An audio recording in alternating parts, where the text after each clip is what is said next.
৩২০ কোটি টাকা খরচ করে তৈরি করা হয়েছে আধুনিক শিশু হাসপাতাল।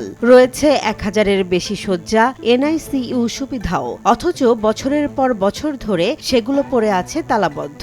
এদিকে হাসপাতালে জায়গা না পেয়ে শিশু রোগী নিয়ে হাহাকার করছেন অভিভাবকরা। প্রশ্ন উঠছে, এই দায় আসলে কার?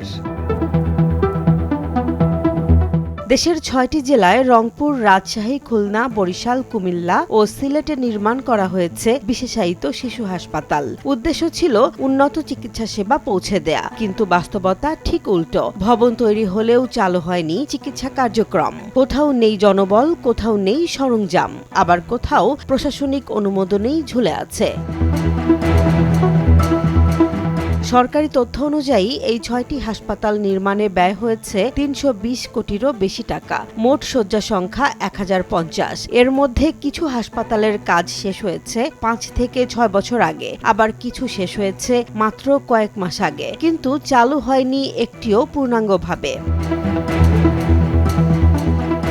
রংপুরে ১০০ শয্যার শিশু হাসপাতালটির নির্মাণ শেষ হয়েছে ৬ বছর আগে। উদ্বোধনও করা হয়েছে। এমনকি করোনার সময় এটি আইসোলেশন হিসেবে ব্যবহার করা হয়েছিল, কিন্তু আজও সেখানে নেই প্রয়োজনীয় জনবল, সরঞ্জাম বা বাজেট। ৬৫৯ জন জনবল নিয়োগের প্রস্তাব গেলেও বাস্তবায়ন হয়নি এখনো।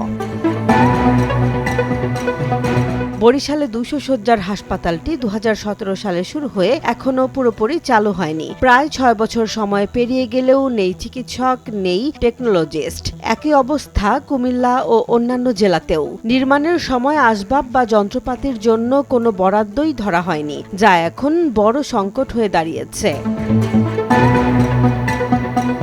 স্বাস্থ্য অধিদপ্তরের কর্মকর্তারা বলছেন, পরিকল্পনা ছাড়াই ভবন নির্মাণ করা হয়েছে। হাসপাতাল চালু করতে প্রয়োজন প্রশাসনিক অনুমোদন, জনবল নিয়োগ এবং অর্থ বরাদ্দ, যা এখনো পুরোপুরি সম্পন্ন হয়নি। ফলে ভবন আছে কিন্তু সেবা নেই।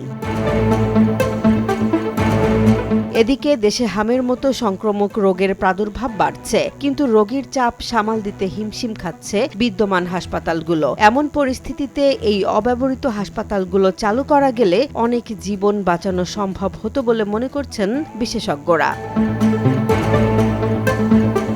বিশ্লেষকরা বলছেন, এটি শুধু পরিকল্পনার ব্যর্থতা নয়, বরং সমন্বয়ের অভাব, প্রশাসনিক জটিলতা এবং রাষ্ট্রীয় উদাসীনতার একটি বড় উদাহরণ। কোটি কোটি টাকা খরচ করেও যদি জনগণ সেবা না পায়, তাহলে সেই উন্নয়ন কতটা কার্যকর? এ প্রশ্ন এখন জনমনে।